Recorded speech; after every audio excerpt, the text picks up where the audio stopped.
Doc, healthiest breakfast ideas po. Ano po ang inyong marirekomenda? Ito po si Dr. Iris, isang Filipino-Canadian medical doctor, nakabase dito sa Vancouver, Canada. Tumutulong ako sa mga kababayan natin to optimize health and wellness in a natural and holistic way.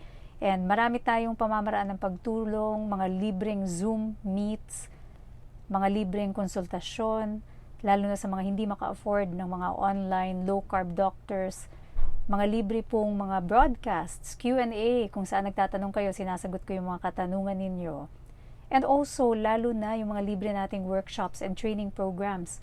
Pagla-level up sa iba't ibang aspeto ng buhay, hindi lamang sa health na physical aspect, kundi po emotional wellness, mental wellness, mindset expansion, leveling up in abundance. Napakahalaga yung pagla-level up din sa wealth and abundance natin para holistic talaga yung pagla-level up natin. Libre lahat yan, matatagpuan sa levelupwithdriris.com. Kailangan lang mag-register. Pagka-register, make sure lang babasahin yung emails para malaman yung details tungkol dyan sa mga resources na yan. Meron din syempre tayo sa health natin, yung Level Up Wellness Program para talaga sa mga taong cannot afford din yung mga programa para mag-start ng low carb and fasting lifestyle. And meron din tayo mga challenges, so abs challenge is also there. So just register po. So balik tayo dito tungkol sa breakfast. Ano nga ba yung best breakfast? So for the purposes of our lifestyle, it's very important to understand na pag sinabing breakfast, hindi naman ibig sabihin lang yan ay yung first meal natin sa umaga. The truth is, sa karamihan ng mga low carbers and fasters, ang ating breakfast po occurs much later in the day. Nangyayari po ito much later in the day dahil tayo ay fat adapted. Tayo yung mga fat burners. When you're burning fat, you don't normally feel hungry until later in the day. Karamihan sa atin nagti-TMAD, hindi tamad, kundi TMAD, 2 meals a day. And some of us are in OMAD, so 1 meal a day. So it doesn't really, when we say break the fast, it doesn't mean traditional na magbe-breakfast ka first thing in the morning. It's just really the meal that you first eat after your fast. So it can occur late in the afternoon, like in most cases, like what normally happens din sa akin, it can occur in the afternoon. But today, I'm going to give you yung mga ideas ng mga pagkain na pwede ninyong kainin when you are breaking your fast. So here are some of the food that are nutrient dense, pasok sa ating lifestyle, low net carb po at masustansya. So number 1, favorite ng lahat, staple sa ating lifestyle, itlog. So eggs. Eggs are nutrient dense. They contain so many vitamins and minerals. Eggs also rich in choline po, kailangan yan ng ating atay, kailangan ng ating utak. It's a very versatile na pagkain, maraming ways paano lutuin. It is satisfying. It helps to curb hunger. So eggs po is a staple and it's one of the best breakfast foods po na pwede ninyong kainin sa ating lifestyle. Number 2, meat.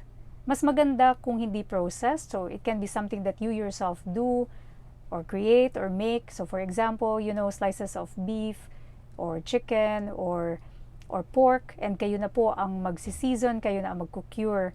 Pero kung hindi naman magkaroon ng panahon nito, then the occasional prepared meats can also be eaten. So ito yung mga deli natin, so yung mga hams natin, mga ganyan. The occasional processed meat can also be eaten. So yung ating mga things like, for example, the thing that I like most is yung prosciutto. It's really just salted meat. So pwede po yan occasionally. Best kung gagawin natin para alam natin kung ano yung prosesong pinagdaanan. But meat, again, is very nutrient dense, it's very fulfilling, and you can certainly eat it as part of your breakfast. Susunod, syempre staple sa breakfast. Staple din sa ating lifestyle, coffee. You can take your coffee black. You can take your coffee with all-purpose cream. You can take your coffee with a little bit of Himalayan salt. Whatever way you prefer, basta low-carb po ang ingredient. Pasok sa ating food guide. If you don't already have the food guide, please do download. Diyan sa food guide, if you eat within the go section and the pause sections, then ito po ay pasok sa lifestyle natin. So, your coffee can have mga additives that are inside yung food guide natin sa allowed sections. Just avoid po lahat ng nasa stop section. Number 4, closely related sa coffee, tea. So you can have it green tea, you can have it black tea, herbal teas, fruit-based teas. Iba't ibang variety po yan. You can have it sweetened, basta low carb approved sweetener po natin. Or you can just have it plain. So ito po ay another way to really start your day is by having tea. Number 5, another good breakfast idea, low net carb fruits. As long as pasok po ito sa inyong net carb allowance for the day. So the net carb allowance for the day, balikan lang natin, you can be either doing keto or you can be doing moderate low carb, maintaining at 50 grams or less of net carb per day. Kapag meron pa kayong room sa inyong net carb allowance for the day, then you can also have itong mga low net carb fruits. My particular favorites are yung berries. So, iba't ibang berries po. Blueberries, blackberries, raspberries. Ito po yung mga halimbawa ng mga low net carb fruits natin. Sa Philippines, you can have things like star fruit. Low net carb fruit din po ito. And for the other fruits, panoorin itong video na ito para sa listahan ng mga low net carb fruits sa Philippines na pwede rin po natin kainin to break our fast. Another breakfast idea, plain Greek yogurt. So not all yogurts are created equal, so make sure pag mga ganito that we are always reading the label. Make sure na ang ating net carb content dun sa yogurt na kakainin natin ay pasok po sa ating allowance for the day, hindi masyado mataas, and look for hidden ingredients.